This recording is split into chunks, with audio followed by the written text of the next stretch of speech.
Do you have any idea that Nhlanhla is one of the guys, or is the guy who organized the protection of Maponya Mo during the looting, the famous looting in South Africa when people were looting because they wanted Zuma to be freed? That was the first time maybe that society around him recognized that this guy is naturally oriented towards really protection of society's institution, and is a good guy who is up against anyone who is evil. The evil of society is what is totally against it. That is the first time he became very, very popular among his own people. But that is not the first time. This guy has been involved in the protection and in the well-being of his society for quite a long time, maybe doing smaller things now, growing bigger and bigger, only becoming popular now, not because of what he's doing is very big, but because what he's doing maybe rubs against a lot of people, and a lot of people feel that he's not doing a good job and he's doing it the wrong way. But he has been working flat out in his society. You don't have networks properly in the business, and I wish I had the networks that people claim I have. Probably if I knew all these white people that are super rich that people think I know, I wouldn't even be sitting here. I'd probably be doing something else. I'm glad you bring that up, because when it comes to networks, you do seem to have rubbed shoulders with people that are powerful. Yeah. If the pictures are to be believed. Like, for example, I've seen pictures with you with former President Kgalema Motlanthe. Sure. Obviously, Kurzov comes up pretty often. Yeah. So I rub shoulders and nothing else. Yeah. A lot of people rub shoulders and move on to rubbing other things. I personally see nothing wrong with rubbing shoulders. So that Nhlanhla didn't have to sound so defensive when he was asked about the influential people that he has known in life. He sounded like he was taking a position of defense, like he had to defend himself or his relationship with the people, the well-known people, the famous people that he has come to know in the past. Or what's wrong with knowing famous people? What's wrong with rubbing shoulders with famous people? And a lot of people would want a situation where they rub shoulders with very famous people, because it uplifts them. And if you want to get rich, you have to really associate with the rich. And I see no problem with that. And we don't have to label him. We don't have to put labels on anyone because they are rubbing shoulders with the rich. As long as it is for good reasons. As long as they are not being used for bad things in society. As long as they are not being paid to do evil among their own people. And like we know, he has done a lot of good, and a lot of good among his own people, and a lot of people credit a lot of good on him. It seemed like you're doing extremely well in business, because, there was a time where you're driving a McLaren. Yeah. I saw pictures of that. Yeah, there's no problem. Mm-hmm. Yeah, there's no problem with that. So then what happened to your businesses? Are you still in business, or have you moved away from it? So what's important is that I own the businesses, and I can always put them on ice. I can melt the ice when I need to, because, again, it comes with skill that no one can take. Education, that's why it's important. Putting a business on ice, that will be a first, really. That would be a fun way of running a business. If a business is running very well, then you put it on ice because you are maybe trying to venture into something else, and then later on you melt it so that the business will continue. I don't know what kind of business will be run like that. But for me, that would be a first, and that would be a very fun of running a business. Or is it that Nhlanhla maybe, because he's got so many white connections, so many famous connections, so many rich and famous connections. They try to set him up for business, and maybe he's not business minded, and then now he's going to mend the streets because he failed in business.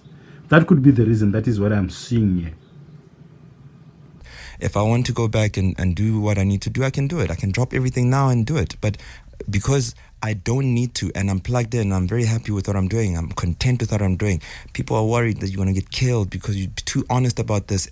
You also going to... Do you have any idea that Nhlanhla is one of the guys, or is the guy who organized the protection of Maponya Mo during the looting, the famous looting in South Africa when people were looting because they wanted Zuma to be freed?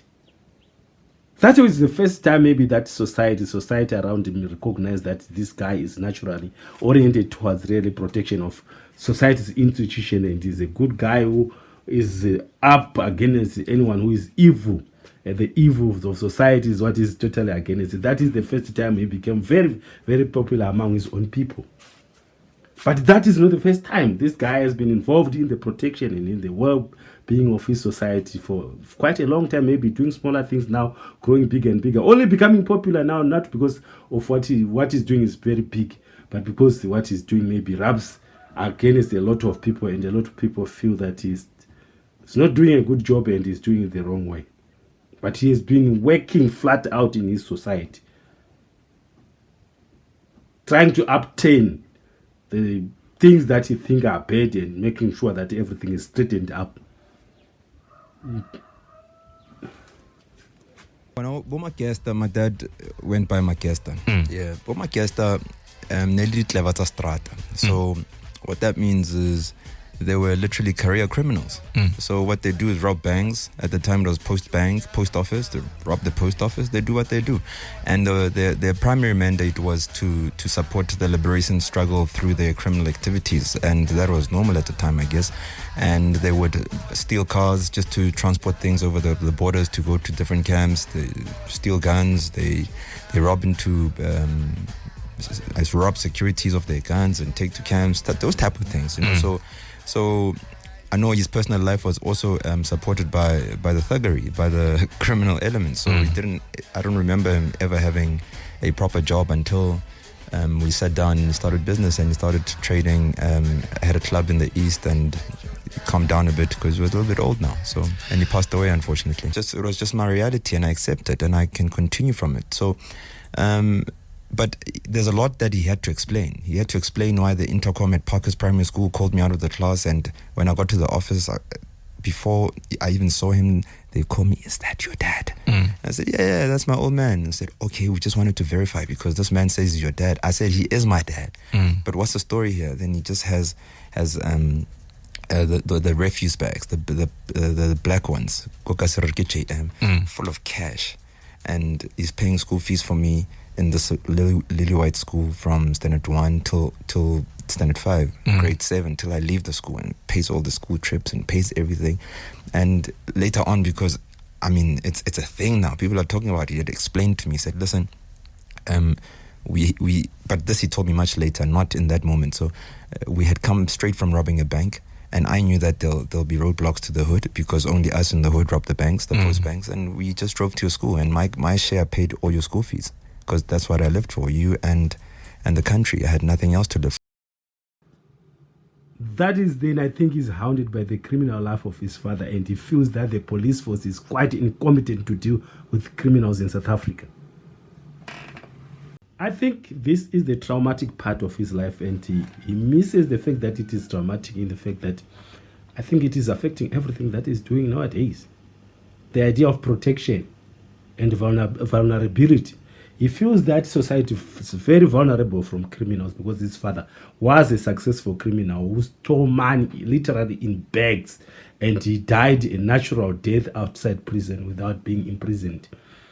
He feels like the police force is a force that really is useless, because if criminals can steal for their entire life, go in prison for a very small moment, and then the rest of their life they're out, which means this is a very failing department, which explains why he's at loggerheads with the police force, because he feels that the police force in South Africa is quite inadequate.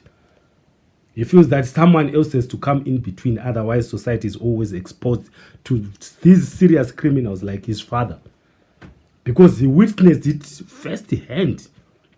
It is not something that he heard about or someone just whispered about it in his ear. He actually came face to face with a criminal, with a die-hard criminal, his father. And he was helpless because this father was paying for his school fees. Came one time and just paid all the school fees from standard 1 to standard 5, everything, trips and everything, for stolen money. And yet the justice system and the police system in South Africa failed to really put him behind bars. Because if you look at what he does, most of what he's trying to do is trying to offer security. Every time, everything, most of the things that he does, he's trying to offer protection, which he feels that it lacks totally in South Africa, because the police force either is rotten or it's just inept. That is the most traumatic part of his life, and it seems like he doesn't realize it himself, but I think that is actually what is happening with him. And it will always be a problem with him. He feels that society is at the mercy of criminals, and nobody is able to really protect it against this merciless badgering from criminals who are a lot in South Africa. I think it might be true in both instances. He could be very, very correct. But I don't think he's the man who's equipped enough to deal with the problem that he has started to confront. He needs much more than himself. Maybe South Africa needs much more than itself. This is a serious problem. Ethos of leadership for me is people being honest, and we don't have enough honest people. Maybe some people are honest, but they don't have the courage, and they're not deliberate and intentional in making sure that they do address the issues for what they are. People are tiptoeing around the issue. Which politician have you heard addressing drugs in our communities? They're scared of drug dealers. Unless they are the drug dealers. Someone must tell me what's going on here.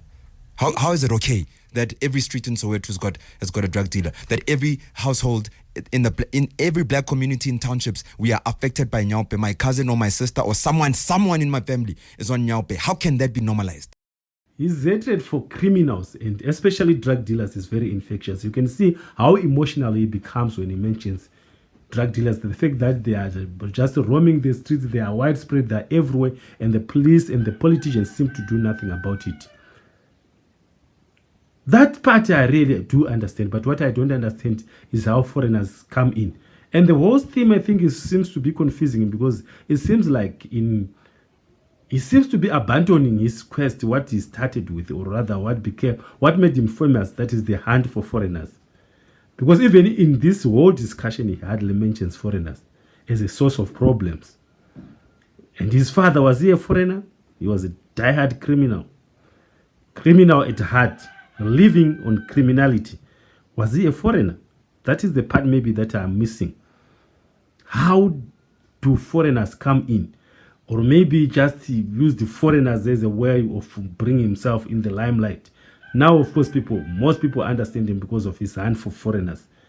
Foreigners are just maybe a tool that he used to popularize his name, or to bring his whole name into popularity, because already he was a very well-known personality in his locality. In his social circles, people knew him very, very well. We are the biggest in terms of number, black people that is, but we are the weakest. The minority groups are way stronger than us. So then who would you partner with? United. I'd partner with anyone willing and able and with proper values of honesty to take the country forward.